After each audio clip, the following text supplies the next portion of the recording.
Assalomu alaykum go'zal xonimlar. Bugun sizlarga Faberlic kompaniyasining Feeding Weekend seriyasi haqida qisqacha ma'lumot berib o'tmoqchiman. Mini obzorga beraman qizlar. Aynan bu kremimiz yuzni oqartiruvchi ko'p funksiyali kremlarimizdan biri hisoblanadi. Bu kremimiz ikki xil va bunisi men hozir sizlarga aynan obzor qilib beradiganim yuzni oqartirib beruvchi krem. Qaranglar, ko'rinishi ham shunaqangi ajoyib. Buni dirimolaringiz ustiga qo'ysangiz ham shunaqa odamni kayfiyatini ko'taradi. Chiroyli bo'lib turibdi, qaranglar idishini. Odam havasga ham ishlatgisi keladi bu kremni. Qaranglar, ochilishi ham neobычный.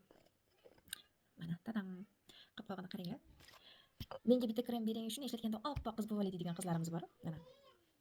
Hozir men sizlarga mana shu qopqog'idan ozgina olib ishlatib ko'rsataman qizlar. Bitta krem bering, shunaqangi oppoq qizga aylanay deydi-ku. Hozir internetda ham rosa modaga chiqqan, trendga chiqqan koreyskiy kremlar. Ko'rdilaringmi? O'sha mana. Krem surtilmagan joy bilan krem surtilgan joy o'sha ajralib turibdi. Endi buni qaranglar farqini. Vau! Kamerada unchalik bilinmayapti.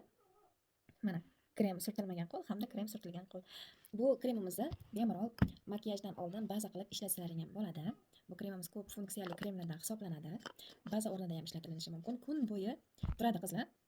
Tezda yomon bo'ladi yoki o'zini holatini yo'qotmaydi. Hozir sizlarga mana влажный salfetka ham artib ko'rsataman qizlar. Mana. Mana. Ko'ringlar, hali ham mana o'chmagan. Juda ham zo'r narsa. Ideal makiyaj xohlovchi, oppoqqina bo'lib yurishni xohlagan qizlarimiz uchun tavsiya qilaman. Bu kremimizni yuzga ham, qo'lga ham, dekolte bo'yinlarga surtib olsangiz ham bo'ladi. Qizlar, ayniqsa makiyaj bilan ishlaydigan salonchi qizlarimizga tavsiya qilaman. Kelinlari oppoq qilib berish uchun bir qancha pudra yoki bir qancha tonalnilar shart emas. Aynan mana shu kremni o'zi oppoqqina qilib beradi qizlar.